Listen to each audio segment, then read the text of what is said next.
అంటే ఇక్కడ ఇంకొకటి అడగదలుచుకున్నాను. మిమ్మల్ని చూసి అందరూ భయపడతారు, అది జనవరిగిన సత్యమే. అంటే ఒక సంస్థ నిర్వాహకుడిగా మీరు ప్రదర్శించిన దీనివల్ల ఆ భయపడే తత్వం, అలాగే సినిమాలో కూడా వచ్చింది మీ పాత్ర తాలూకు దీనిని చూసి? అంటే మా స్వభావం అనేది కూడా పుట్టుకతో ఉండేదండి. అంటే తంగర్ బచ్చన్ అనే director, producer, cameraman, first cameraman, తర్వాత డైరెక్టర్ ప్రొడ్యూసర్ అయ్యారు, తమిళ్ అనమాట. ఆయన ఢిల్లీ నుంచి చెన్నై వెళుతూ ఆయన ఫ్రెండ్ మా ప్రసాద్ ల్యాబ్ గెస్ట్ హౌస్లో ఉంటే ఇక్కడ దిగారు. ఓకే. నేను ఆయనకి నాకు పరిచయం లేదు, రమ్మన్నాను. రూమ్కి వచ్చారు, నా ఎదురుగా కూర్చున్నారు. ఆ చైర్ నుంచి ఇటు నుంచి ఇటు షిఫ్ట్ అవ్వడం మొదలెట్టాడు ఆయన. నాకు ఆశ్చర్యం, ఏంటి ఈయన ఇట్లా అవుతున్నాడు, షిఫ్ట్ అవుతుంది. అడిగాను, ఏంటి సార్ ఏమైంది మీకు అని. ఏం లేదు, మిమ్మల్ని చూస్తే ఎలాంటి వ్యక్తి అయినా భయపడతాడు, కానీ ఇక్కడ మాత్రం మీరు చాలా సాఫ్ట్, ఈ క్యారెక్టర్ కావాలి నాకు, పళ్ళికూడం అనే సినిమా తీస్తున్నాను, స్నేహకి మీరు చిన్న క్యారెక్టర్ వేయాలి అని చెప్పి డెసిషన్ తీసుకున్నాడు. Very good. సో నన్ను మా ఇప్పుడు ప్రసాద్ ల్యాబ్లో పనిచేసే వాళ్ళు ఉంటారు, బాయ్స్ ఉంటారు, వాళ్ళు ఏదన్నా జరిగి ఏమైనా నాతో చెప్పొచ్చు కదా అంటే మీ దగ్గర రావడానికి భయం అంటారు.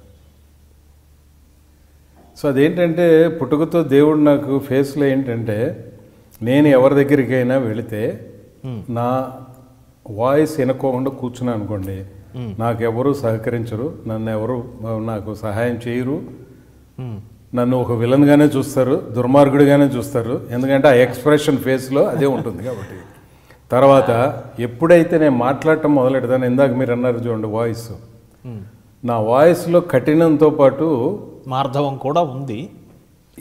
అంటే ఎదుటివాడి గురించి ఆలోచిస్తున్నాననే ఒక అంటే స్వభావము తెలుస్తుందండి. కేరింగ్నెస్.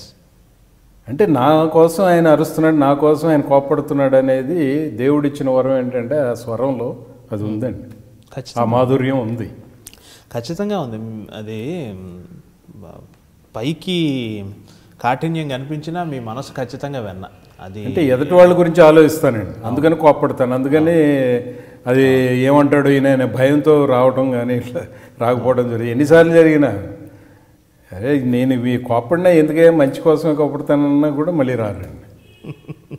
అది మైనస్ నాకు. అది ప్లస్సే, ప్లస్. బట్ మిగతా అదే ఎదటివాడికి ప్లస్ కానీ నాకు మైనస్ అండి. మీరు అలా మీ పాయింట్ ఆఫ్ వ్యూలో అలా తీసుకుంటున్నారు.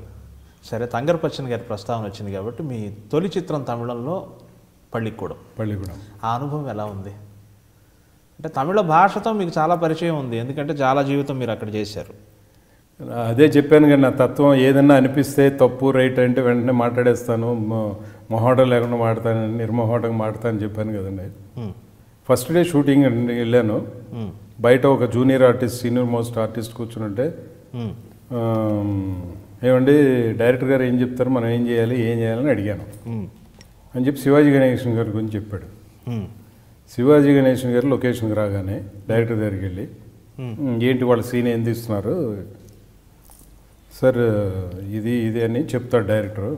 తమ్ముడు, ఈ స్టోరీ నీది, నా క్యారెక్టర్ నువ్వు డిజైన్ చేసావు, నీకేం కావాలో నాకు తెలియదు, నాలో ఎన్నో కళలు ఉన్నాయి, నీకేం కావాలో నువ్వు చేసి చూపిస్తావా, చెబుతావా, అప్పుడు నేను చేస్తాను, అంతేగాని నువ్వు తీసుకొచ్చి డైలాగులు ఇది సీన్ ఇది అంటే నేను చేయను అనేవారంట.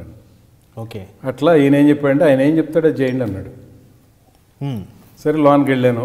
ఆయన ఏమంటే అక్కడి నుంచి మీరు అబ్బాయిని స్కూల్కి వెళ్ళమని డైలాగ్ ఇక్కడికి రాగానే చెప్పుకుంటా వస్తారు, డైలాగ్ చెప్పుకుంటా వచ్చి ఇస్త్రీ చేసి మళ్ళీ వాళ్ళ మీదకి వెళ్ళిపోయి వాళ్ళని ఏదో అనేసి వెళ్ళిపోయి మళ్ళీ గుమ్మం దగ్గర ఆగి మళ్ళీ రిటర్న్ వచ్చి ఏదో చెప్పేసి వెళ్ళిపోతారు. ఇది సరే డైలాగులు ప్రాక్టీస్ చేద్దామని అసోసియేట్ డైరెక్టర్ వస్తే, లేదండి నాకు ప్రాక్టీస్ చేసే ప్రతిభ నాలో లేదు, కెమెరా పెట్టేసిన తర్వాత ఆటోమేటిక్ చేస్తానంటే, లేదు సార్ అది లేదని చేస్తాను. సరే షార్ట్ పెట్టారు. పెడితే అసోసియేట్ డైరెక్టర్, సార్ మీరు అక్కడి నుంచి మాట్లాడటం బాగాలేదు, ఇక్కడి నుంచి మాట్లాడితే బెటర్. మరి డైరెక్టర్ అలా చెప్పాను, నేను చెప్తానులే అని అన్నాడు. డైరెక్టర్కి నేను చెప్పుకుంటానండి, మీరు ఇక్కడి నుంచి మొదలెట్టండి అన్నాడు. సరే మొదలెట్టాను. కట్ అన్నాడు డైరెక్టర్. వచ్చేసి, ఏం సార్ ఏం చెప్పాను మీకు, నా జీవితమే అయిపోయింది, ఈ సీన్ నమ్మే సార్ నేను సినిమా తీస్తున్నాను, నేను చెప్పింది ఏంటి మీరేం చేస్తున్నారు, పోయింది నా జీవితం పోయింది, ఏం లేదు, నా సినిమా పోయింది, డ్యామ్ డూమ్ అని అరిసేసాడండి. వెళ్ళిపోయాడు. అసోసియేట్ డైరెక్టర్ వచ్చి సారీ సార్, ఎందుకే సారీ చెప్తున్నావు, నేను చేయట్లేదు ఈ సినిమా, ఆయనకి వెళ్ళి డైరెక్టర్ చెప్పేసేయి నేను చేయట్లేదు, వేరే వాళ్ళతో చేయించుకోమని, ఫస్ట్ డే కదా ప్రాబ్లం లేదు చేయించుకోమన్నా.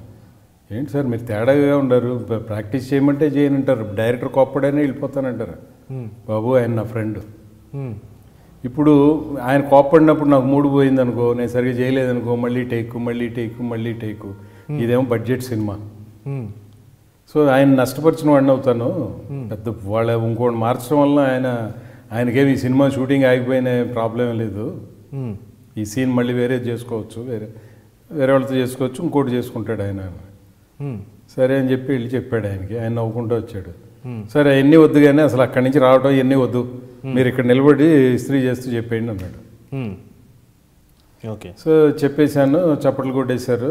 దగ్గరికి వెళ్ళి సార్ ఆ ఫోటో చూసి మీ వలన ఇదంతా అన్నప్పుడు సరిగ్గా వచ్చినట్లేదు, కట్ షాట్ తీయండి అన్న.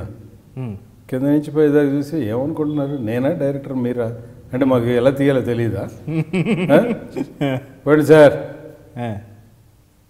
1.5 పేజీ అంటే 1.5 పేజీ డైలాగ్ సింగిల్ టేక్లో చెప్పేశారు మీరు, రజనీకాంత్ గారు కూడా చేయలేరు, పోండి మీరు డబ్బింగ్లో చూసుకుంటా అన్నాడు.